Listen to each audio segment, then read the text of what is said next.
With spreadsheets, every cell has a particular cell reference. In this case, the cell reference is I11. In the formula that we just created with the VLOOKUP, you can see we referred to I11, and then when we auto-filled down,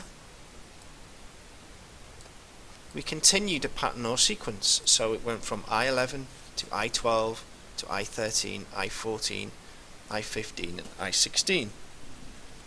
When this happens, we refer to this as having a relative cell reference. That is a relative cell reference.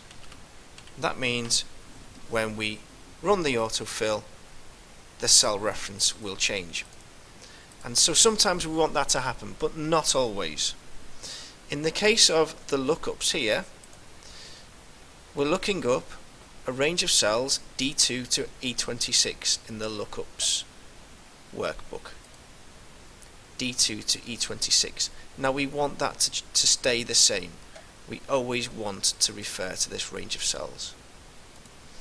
But what has happened, as we have run the autofill, the lookup range has changed. So it's gone from D2 to D3, D4, and you can see the E column is changing as well.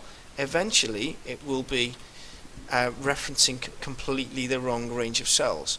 So what we have to do is change it so it is an absolute cell reference.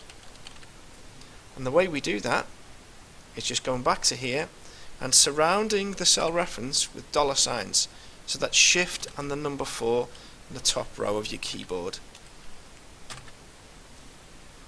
Once I've done that, I'm going to hit enter, and then I'm going to go back up to that first cell and run my autofill again.